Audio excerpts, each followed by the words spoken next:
사순절 22일째 날입니다. 여러분 모두를 예수 그리스도의 이름으로 축복합니다. Day 22 양털 실험이라는 제목을 가지고 사사기 6장 37절의 말씀으로 시작합니다.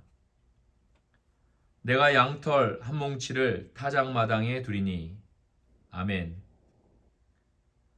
영국에 사는 23살의 직업 무용수 안나는 3년 전에 화려한 영성을 잃고 달라진 삶을 살게 되었다. 현재 안나는 세르비아에서 무용학원을 운영하며 극빈자층을 위한 구제사역을 하고 있다. 어떻게 안나에게 그런 변화가 일어났던 것일까?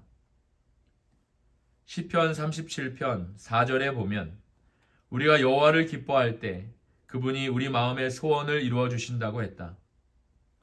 여기에서 이루어 주신다는 말은 마음에 품게 한다는 뜻이다.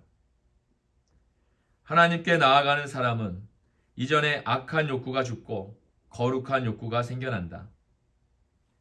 이 단세포적인 욕구가 기도를 통해 자라게 되면 궁극적으로 인생의 꿈이 되는 것이다.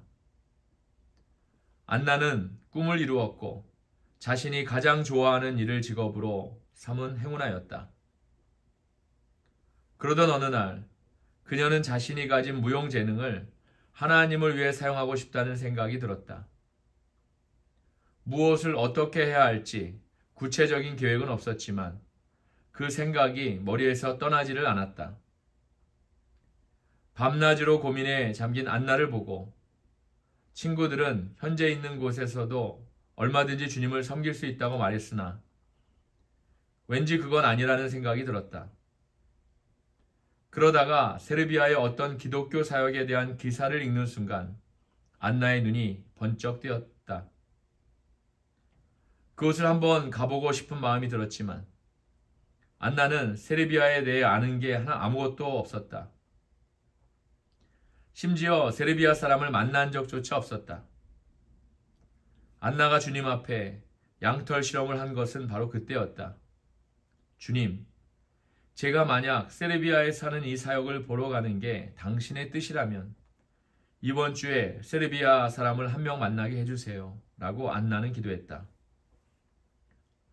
그 이야기를 들은 친구들은 엉뚱한 기도라고 놀리면서도 자기들도 함께 기도해 주겠다고 약속했다. 그리고 이틀이 지나서 훤칠한 키에 검은 머리를 가진 중년 남성이 안나가 연습하고 있는 무용학원으로 들어왔다. 안나는 그가 이탈리아 사람일 거라고 생각했지만 직접 확인하고 싶어서 그에게 어느 나라 사람이냐고 물었다. 그리고 세르비안이라는 대답이 들어오는 순간 안나는 당신이 바로 제가 찾고 있던 사람이군요 하고 소리쳤다. 그로부터 6개월 후 안나는 자신의 기타와 짐 가방을 챙겨 들고 편도 항공권을 끊어 세르비아로 떠났다. 그때부터 세르비아 저소득층 가정의 자녀들을 대상으로 영어와 성경과 무용을 가르치고 있다. 한때 영국의 명사들을 위해 무대에서 공연하던 그녀가 지금은 장애 아동들에게 무용을 지도하고 있는 것이다. 안나는 그 일이 무척이나 즐겁다고 한다. 그리고 이 모든 것의 시작은 양털 기도였다. 혹시 안나의 다음 계획, 하나님의 아이디어가 궁금한가? 그녀는 우리 교회 에베네셀 사역과 비슷한 커피하우스 사역을 세르비아에서 해보고 싶다고 한다.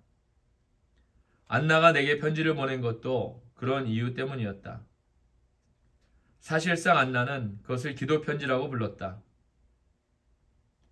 나는 안나의 기도 편지에 깊은 감동을 받아 다른 사람들에게 그 이야기를 들려주었고 현재 그녀의 꿈은 사람들의 가슴 속에서 현재 진행형으로 불타오르고 있다. 몇 명의 후원자들이 나서서 그 사역의 주주가 되고자 하는데 환율을 감안하면 적은 액수의 달러도 세르비아에서는 큰 돈이 될 것이다. 기도를 하다 보면 우리의 꿈과 생각과 소원을 놓고 양털 실험을 해보고 싶을 때가 있다. 그러나 하나님 앞에서 양털 실험을 할 때에는 세심한 주의가 필요하다.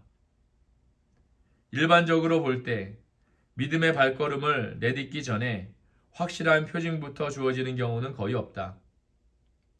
표징은 보통 그 뒤에 따라온다. 그러나 불확실성으로 인해서 하나님께 확인해 달라고 부탁해도 좋을 때가 있다. 하지만 그런 방법을 자주 사용하면 안 되고 함부로 사용해서도 안 된다고 생각한다. 마치 아카시아 잎을 하나씩 따면서 그는 나를 사랑한다, 그는 나를 사랑하지 않는다 라고 점을 치는 것과 비슷한 태도로 양털 실험을 하면 안 된다. 구체적으로 다음과 같은 사항을 조심해야 한다. 첫째로, 하나님이 성경 말씀을 통해서 당신의 질문에 대답하셨다면 더 이상 물어볼 필요가 없다. 하나님이 이미 알려주신 것에 대해 더 많은 계시를 구하지 마라. 둘째로, 당신의 마음속 동기가 이기적이지 않은지 점검해야 한다. 양털 실험은 오로지 하나님을 경외하고 그분의 뜻만을 행하겠다는 진심에서 우러나와야 한다. 셋째로, 양털 실험의 결과에 대해서는 아무런 의혹 없이 받아들일 준비를 해야 한다. 하나님은 기드온을 이스라엘의 사사로 부르셨지만 그는 열등감으로 가득 찬 사람이었다. 천사가 그를 강한 용사라고 불렀을 때 아마도 그는 고개를 돌려 누구 이야기를 하는가 돌아보았을 것이다. 어쩌면 하나님이 실수를 하셨다고 생각했을 수도 있다. 사사기 6장 15절의 말씀입니다. 오 주여, 내가 무엇으로 이스라엘을 구원하리이까? 보소서, 나의 집은 므낫세 중에 극히 약하고 나는 내 아버지 집에서 가장 작은 자니이다. 아멘. 나는 이때 하나님이 하신 대답이 마음에 든다. 내가 너와 함께 하겠다. 그 한마디면 끝난 것 아니겠는가? 하나님이 우리와 함께 하시고 우리를 위하신다는 두 가지 사실만 확신하면 삶이 변한다. 우리가 알아야 할 건 그게 전부다. 하나님이 당신과 함께 하시고 당신을 위하신다. 이 사실이 당신의 영과 마음에 새겨지도록 하라. 로마서 8장 31절은 만일 하나님이 우리를 위하시면 누가 우리를 대적하리요? 라고 했다. 그러나 기드온은 천사의 말을 듣고도 만족할 수가 없었다. 좀 더 확실한 증거가 필요하다고 생각해서 한 가지 실험을 해보기로 했다. 그래서 하나님 앞에 양털을 놓아두었는데 한 번도 아니고 두 번이나 그렇게 했다. 하나님은 참을성 있게 두 번 모두 기드온의 요청을 받아주셨다. 그가 진정한 겸손에서 그렇게 한 줄을 아셨기 때문이었다. 사사기 6장 17절의 말씀입니다. 만일 내가 주께 은혜를 얻었사오면 나와 말씀하신 이가 주 되시는 표징을 내게 보이소서. 아멘. 2003년에 우리 내셔널 커뮤니티 교회가 다지역 형태를 지향해서 두 번째 교회 개척을 준비하고 있을 때 내 안에는 불안감과 막연함만이 가득했다. 어떤 면에서는 지도에도 나와 있지 않은 지역을 모험하는 것과 같았다. 온종일 기도와 회의를 하면서 우리가 내린 결론은 버지니아주 알링턴의 볼스턴 커먼 상가에 있는 극장을 빌려 교회를 시작하자는 것이었다. 온종일 걸린 회의를 끝마치면서 우리는 기드온처럼 하나님의 은혜와 표징을 구하는 기도를 드렸다. 그때까지 3개월 동안이나 리걸 시네마 극장과 협상을 했지만 여전히 벽에 부딪힌 상태였다.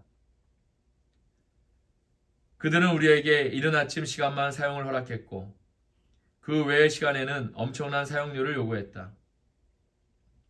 수개월 동안이나 전혀 협상의 진전이 없었지만 우리가 주님 앞에 양털 실험 기도를 드린 뒤에 리걸 시네마 측에서 사용료 가격 책정을 바꾸겠다는 의향을 내비쳤다. 사실 임대차 계약에서 더 많은 시간을 사용하려면 더 많은 사용료를 내는 게 당연한 일이다. 그런데 더 많은 시간을 사용하면서 더 적은 사용료를 낸다면 그것이 주님에게서 온 표징이 아니고 무엇이겠는가? 그것은 우리에게 필요했던 표징이었고 그로 인해 우리는 두 지역으로 배가 될 수 있었다. 내가 존경하는 기도의 영웅 중 한 명이 조지 뮬러다. 그는 66년간 교회 목회를 하면서 애슐리 다운 고아원을 설립하여 만 24명의 고아들을 돌보았고 그들이 다닐 수 있는 학교를 영국 전역에 117개나 세웠다. 오늘날의 화폐 가치로 따지면 조지 뮬러가 후원자들로부터 받은 후원금은 총 1억 5천만 달러에 달한다고 한다. 참으로 놀라운 액수다. 그러나 더 놀라운 건 그가 누구에게도 동전 한 푼 부탁하지 않았다는 것이다. 무엇이 필요할 때마다 그는 오직 하나님에게만 기도했다. 무엇이 필요한지를 하나님이 정확히 아실 거라 믿었기에 모든 필요를 기도로 바꾸었다. 배관을 수선해야 하면 배관공을 보내달라고 기도했고 음식이나 돈이나 책이 필요하면 그런 것들을 공급해달라고 하나님께 기도했다. 추정컨대 그의 기도일기장에 적힌 내용 중에 3만 개가 넘는 기도 제목들이 응답이 되었다고 한다. 하지만 가장 인상적이고 가장 중요한 수치를 공개하자면 조지 뮬러가 성경을 처음부터 끝까지 200번 이상 통독했다는 사실이다. 뮬러는 모든 게 하나님에게 달린 것처럼 기도했고 모든 게 자신에게 달린 것처럼 일했다. 그래서 이런 말을 남겼다. 주님을 성공적으로 섬기는 비결 중에 하나는 이것이다. 모든 것이 우리의 근면에 달린 것처럼 일하되 어떤 것도 우리의 노력에 의지하지 않고 주님의 축복만을 의지하는 것이다. 하나님 나라에서 성공의 열쇠는 하나님이 시키신 일을 성실하게 열심히 하되 그 일을 신뢰하지 않고 하나님을 신뢰하는 것이다. 오스왈드 챔버스는 하나님이 당신에게 그러시듯 다른 사람에게도 독창적으로 역사하시게 하라고 말했다.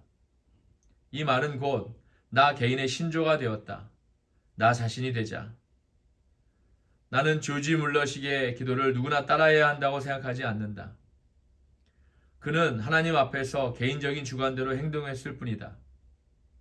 다만 그의 본보기에서 교훈을 배워야 한다. 혹시 당신은 사장이나 배우자나 친구나 동료들에게만 도움을 요청하고 있지는 않은가? 하나님께 도움을 요청해야 하지 않겠는가? 해답을 찾지 말고 하나님을 찾아라. 그러면 해답이 당신을 찾아올 것이다. 아멘. 오늘의 기도 전략입니다. 비전을 주신 하나님은 그 비전을 이룰 방법도 주신다.